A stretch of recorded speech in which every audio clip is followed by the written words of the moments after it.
السلام عليكم ورحمة الله تعالى وبركاته. أهلا بكم أحبابي الكرام في هذا الفيديو الذي يندرج ضمن سلسلة من الفيديوهات التي أقدمها بخصوص نظرية التنظيمات. فقد قدمت في الحلقة الأولى تايلور والتايلوريا، ثم في الحلقة الثانية تحدثت عن فورد والفردية، وفي الحلقة الثالثة تناولت فايول ومبادئ الإدارة الصناعية. إذن في هذه الحلقة إن شاء الله تعالى سنتناول ماكس فيبر وعقلنة التنظيم. وكل هذه المدارس التي تناولتها في الحلقات السابقة حلقة اليوم هي تندرج ضمن ما يسمى بالمدرسة الكلاسيكية للتنظيم. فقط أحبابي الكرام كإشارة أو كتذكير، فهذه الحلقات التي أقدمها فإنني أقدمها انطلاقا من كتاب بعنوان Théorie des Organisations بالعربية نظرية التنظيمات لمؤلفه جون ميشيل بلان. انطلاقا من قراءتي بالفرنسية ثم ترجمة المحتويات إلى اللغة العربية. أحبابي الكرام، إذا كنتم أول مرة تتابعوا القناة لا تنسوا الضغط على زر الاشتراك ودعمنا بلايك، ولكي بطبيعة الحال لكي تنتشر هذه المحتويات ويستفيد منها أكبر عدد ممكن من الناس. شكرا لكم. إذن أحبابي الكرام، لنبدأ على بركة الله حلقة اليوم بخصوص ماكس فيبر والعقلنة التنظيم. ماكس فيبر كما هو معلوم سوسيولوجي ألماني شهير جدا. إذن أولا النقطة الأولى لوفغ دو ماكس فيبر، أعمال ماكس فيبر. إذن ماكس فيبر هو سوسيولوجي ألماني ورجل قانون في التكوين. ماكس فيبر كذلك قام أو درس في جامعة برلين قبل أن يصبح أستاذا للاقتصاد السياسي. Il convient d'abord de savoir que les travaux de Weber n'ont été que très tardivement accessibles aux États-Unis et en France. إذن يقول الكاتب بأن أعمال ماكس فيبر لم تكن متاحة إلا بشكل متأخر في الولايات المتحدة الأمريكية وفي فرنسا. Ainsi, le premier texte publié par lui en Amérique est la traduction. وبالتالي التكست أو النص أو الكتاب الذي نشر له في الولايات المتحدة الأمريكية أولا وهو عنوانه l'éthique protestante et l'esprit du capitalisme، الأخلاق البروتستانتية وروح الرأسمالية. Les textes de Weber sont très largement utilisés en sciences humaines et sociales، ونصوصه وما كتبه ماكس فيبر مستعملة بشكل كبير في مجال العلوم الإنسانية. De manière générale, on peut considérer que l'éthique protestante et l'esprit du capitalisme, publié en 1905, ou encore le savant et le politique, intéresse principalement les sociologues des organisations. يمكننا اعتبار أن كتاب الأخلاق البروتستانتية وروح الرأسمالية الذي نشر في سنة 1905 أو كتاب العالم والسياسة، هذه الكتب هي التي تهم بشكل رئيسي سوسيولوجيو التنظيم السوسيولوجيين الذين يهتمون بمجال المنظمات. C'est surtout économie et société 1922، خاصة كتاب اقتصاد والمجتمع الذي نشر سنة 1922 فهو الذي يهم حقل التسيير، لو مانجمنت، التسيير. إذن à partir de cet ouvrage، انطلاقا من هذا الكتاب، كتاب الاقتصاد والمجتمع، كان ماكس فيبر أول كاتب يدرس دور القائد في منظمة ويفحص كيف ولماذا الأفراد يتصرفون بطرق مختلفة يتصرفون إزاء الطرق المختلفة للسلطة، والقيادة. Par exemple, مثلا, il est ainsi le premier auteur à utiliser le terme charisme dans son acception moderne. وبالتالي فكان ماكس فيبر أول من استعمل مصطلح كاريزم،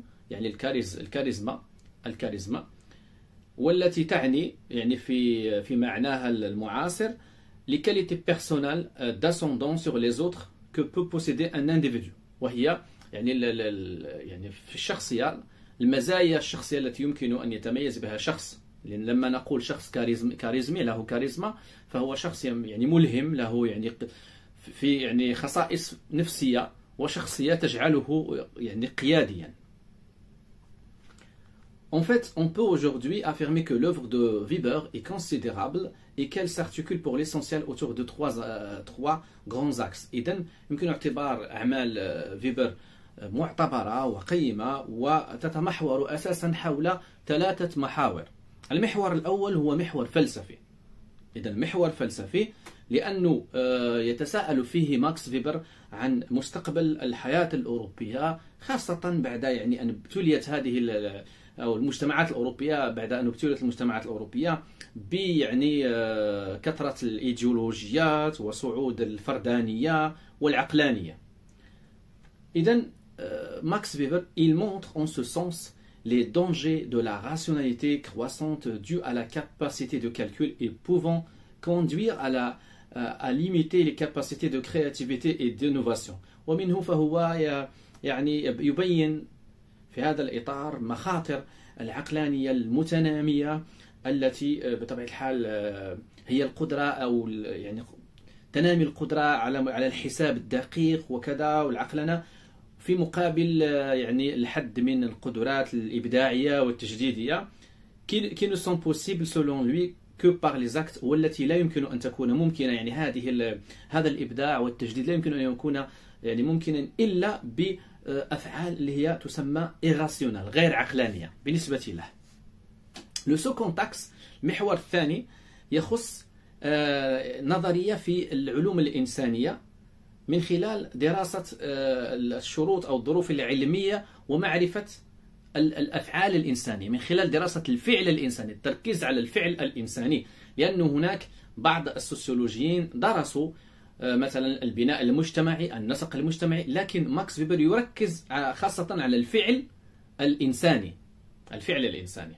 C'est à partir de là que Weber propose le recours à ces fameux idéaux. إذا انطلاقا من هذا فهو يقترح الرجوع إلى ما يسميه بالنماذج المثالية، les idéotypes، النماذج المثالية. المشهور ماكس فيبر بما يعرف بالنماذج المثالية، والتي هي فقط يعني بناء عقلي، ليست نماذج واقعية تعكس الواقع تماما، وهي فقط نماذج يعني عقلية، نماذج c'est une construction intellectuelle، نماذج فكرية que le savant élabore en accentuant par la pensée des données et des faits du réel, mais dont on ne rencontre jamais d'équivalent dans l'empirie.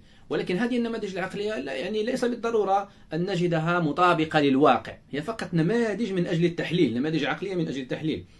فبالنسبة لفيبر لا بيروقراسي، يعني البيروقراطية telle qu'il a décrit et par exemple un idéal type، يعني كما يصفها البيروقراطية، كما يصفها فيبر، هي نوع من النموذج المثالي، يعني النموذج الذي يمكن أن نقيس به الواقع، هي نموذج مثالي يمكن أن نقيس به الواقع. Un concept singulier dont le rôle et l'usage sont de mener par comparaison entre l'idéal. voilà، إذا الاستعمال ديالو هو مقارنة l'idéal type، النموذج المثالي مثلا اللي هو البيروقراطية، وما يحدث في الواقع، وهذا يؤدي إلى فهم الوضعيات الحقيقية. Enfin, le troisième axe، إذن المحور الثالث est probablement le plus important وهو الأهم بالنسبة لماكس فيبر، هو المحور السوسيولوجي. المحور السوسيولوجي ركز على المسائل السوسيولوجية. في الواقع ماكس فيبر اليوم يعتبر أحد رواد يعني أحد رواد مدرسة الفهم في السوسيولوجيا، مدرسة الفهم. فهي هذه مدرسة الفهم. Il s'agit d'une sociologie qui cherche à comprendre la réalité sociale par la pénétration et l'interprétation des significations que les personnes donnent à leurs actes. فهذه المدرسة، مدرسة الفهم، فهي تحاول أن تفهم المجتمع من خلال ما يعطيه الأفراد من معاني لأفعالهم. ولذلك فهذه المنهجية منهجية الفهم، تسمى سوسيولوجيا الفهم، على عكس مثلا السوسيولوجيا الأخرى، سوسيولوجيا الإكسبليكاسيون، أو ما يسمى بلا ميثود إكسبليكاتيف، التي تسعى إلى الشرح. لأنه لا ميثود إكسبليكاتيف أنه مثلا بالنسبة لإيميل دوركهيم نشرح ظاهرة بظاهرة اجتماعية أخرى، لا ندخل ذاتية الفرد، بينما بالنسبة لماكس فيبر نعتمد على ذاتية الفرد وما يقوله الفرد، وبالتالي نحاول أن نفهم المعاني التي يعطيها الفرد لسلوكه ولفعله. هذا هو الفرق بين يعني المدرستين. Les fondements ثانيا les fondements de l'autorité et du pouvoir dans les organisations، يعني مبادئ السلطة والقوة في التنظيمات. Le point de départ de l'apport de Weber à la théorie des organisations réside dans une analyse des formes d'administration au sens large du terme. المساهمة الكبرى لماكس فيبر بالنسبة للتنظيمات، بالنسبة للتحليل فيما يخص سوسيولوجيا التنظيمات، وهي أنه تحدث عن أشكال الإدارة والقيادة. Ses travaux s'intéressent à la manière dont les hommes gouvernent، يعني أعماله تهتم بالطرق التي يحكم بها الناس أو الأشخاص، en particulier pour imposer ليفرضون مثلا سلطة معينة، وتكون هذه السلطة مشروعة ومعترف بها من طرف الجميع. فبالنسبة لماكس فيبر يمكن أن نميز بين ثلاثة أنواع من السلطة الشرعية، وهي سلطة عقلانية، ثم وهي التي تقترب أكثر من الإدارة العصرية للتنظيمات. هناك سلطة تقليدية، ثم سلطة لها طابع كاريزماتي. سنميز أو سنشرح يعني كل سلطة على حدة. إذن أولا السلطة العقلانية المشروعة. ما هي؟ السلطة العقلانية يعتبرها ماكس فيبر يعني il considère cette forme comme la forme dominante، يعتبرها كالشكل المهيمن، يعتبرها شكلا مهيمنا للسلطة في المجتمعات المعاصرة. فهي تعتمد على نظام من الأهداف والوظائف المدروسة بشكل عقلاني، والهدف هو زيادة الأداء والإنتاج في التنظيم. mise à exécution par certaines règles، وتطبق انطلاقا من مجموعة من القواعد. والقرارات في هذا الشكل من السلطة هي مكتوبة محددة. C'est la fonction ici plutôt que l'individu qui est investi de l'autorité. Ce système impersonnel. إذن هنا هي الوظيفة هي التي تستعمل أو لها أهمية في هذا الشكل من السلطة العقلاني، ليس الشخص أو قوته، وإنما الوظيفة، القانون، القاعدة. Ce système impersonnel correspond pour Weber، وهذا يعني هذا النظام بالنسبة لماكس فيبر هو بيروقراطية. هذا النظام العقلاني هو البيروقراطية، والتي بالنسبة له هي الإدارة الأشياء الأكثر فعالية، لأنها تأخذ بطبيعة الحال لأنها لا تأخذ بعين الاعتبار المزايا الشخصية للأفراد أو خصائص الأفراد. يعني هي إدارة عقلانية لا تعتمد على ما للأفراد يعني من شخصية، فهي تعتمد على قواعد. إذن هذا النوع الأول من السلطة نوع عقلاني. النوع الثاني من السلطة هو النوع التقليدي. النوع التقليدي هو مرتبط بشخص وليس بوظيفة، وتكون خاصة في المقاولات والشركات العائلية التي مثلا يملكها شخص معين أو أولاده يرثون تلك المقاولة إلى آخره. فلو نوفو ليدر se voit confier son mandat par son prédécesseur. فالقائد الجديد يحصل على القيادة انطلاقا مما كان لدى أبيه أو أمه، مما كان لدى عائلته، فيصبح قائدا بالوراثة. هذا التصور يمكن كذلك أن نجده في مجموعة من الشركات، où l'attitude dominante consiste à dire، وبطبيعة الحال السلوك المهيمن عليها هو بطبيعة الحال يقول nous avons toujours fait comme cela، يعني كنا دائما نقوم بهذه الأشياء بهذه الطريقة. nous avons toujours fait comme cela، يعني في الشركة يقول لك أنه دائما كنا نقوم بهذه الأشياء.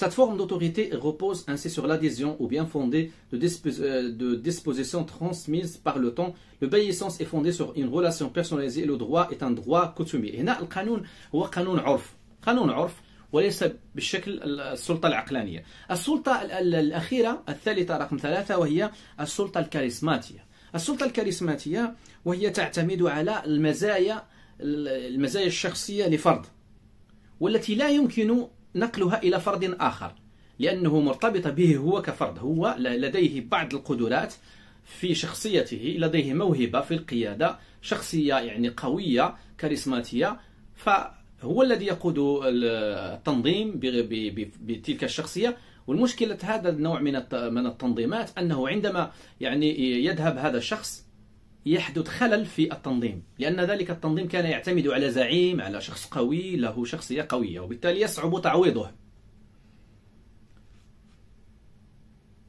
ثالثا لا تيوري دو لا بيروقراسي، نظرية البيروقراطية بالنسبة لماكس فيبر. إذن selon ماكس فيبر، حسب ماكس فيبر، le système rationnel est le pilier d'une administration efficace. فالنظام العقلاني فهو أساس الإدارة الفعالة. Les grandes caractéristiques de la direction administrative bureaucratique la rapprochent fortement de l'idéal type de l'autorité à caractère rationnel légal. فيقول ماكس فيبر بأن الخصائص الكبيرة للإدارة البيروقراطية فهي تقربها بما يسمى بالنموذج المثالي للسلطة، اللي هو له طابع عقلاني شرعي. Weber indique que cette forme d'organisation se retrouve dans toutes sortes d'entreprises. يعني فيبر يقول بأن هذا النوع من التنظيم العقلاني يوجد في كل أنواع الشركات والمنظمات. Il pense que telle forme d'organisation présente une logique de fonctionnement la plus rationnelle sur le plan formel de par son exigence de conformité réglementaire. فهي يعتبرها يعني أكثر شكل عقلاني. La nécessité de l'administration de masse tant des biens que des personnes rend la bureaucratie inévitable. فالحاجة بطبيعة الحال إلى إدارة مثلا كم كبير من الأشياء ومن الناس، موظفين إلى آخره، خاصة في التنظيمات الكبيرة، فيجعل أن هذه البيروقراطية ضرورية ولا يمكن تجنبها بالنسبة لماكس فيبر. وبالنسبة لماكس فيبر وحسب فكره، فالبيروقراطية التي تؤدي بشكل جيد فهي تطبق يعني مجموعة من الأفكار، وهي أولا les agents sont personnellement libres، فالوكلاء أو الموظفون فهم أحرار soumis à une autorité seulement dans le cadre officiel، فهم يخضعون لسلطة في إطار رسمي لوظيفتهم، يعني يخضعون فقط لسلطة في إطار وظيفتهم، ليس هناك سلطة أخرى تمارس عليهم، لا، في إطار الوظيفة فقط. Ils sont organisés dans une hiérarchie d'emploi clairement définie، فهم منظمون كذلك في تراتبية واضحة بالنسبة لأعمالهم ووظائفهم. Chaque emploi a une sphère de compétences légales formellement définie، كذلك كل مثلا وظيفة فلها مؤهلات وكفاءات معينة يجب أن يمتلكها الشخص الذي سيقوم بتلك الوظيفة. L'emploi est occupé sur la base d'une libre relation contractuelle، الوظيفة فهي يشغلها الشخص انطلاقا من علاقة تعاقدية حرة، يعني هناك علاقة تعاقدية. المرشحون لشغل أي وظيفة sont sélectionnés، يختارون انطلاقا من كفاءتهم التقنية. Ils sont rémunérés par un salaire fixe، فيحصلون على أجر قار، ولهم الحق في التقاعد. La promotion، فالترقية هي يعني ترقيتهم في المهنية مثلا، فهي تتعلق بالأقدمية أولا، وكذلك بالحكم الذي يصدره الأشخاص المسؤولين عنهم، يعني رؤسائهم. Chaque agent est soumis à une discipline، وكل شخص يعني موظف فهو خاضع للانضباط ولمراقبة صارمة سيستماتيك وبشكل يعني دوري دائما في عمله. إذن هذه هي المبادئ، هذه هي الأفكار أو المبادئ التي تعتمد عليها الإدارة البيروقراطية الفعالة والتي لديها أداء جيد بالنسبة لماكس فيبر.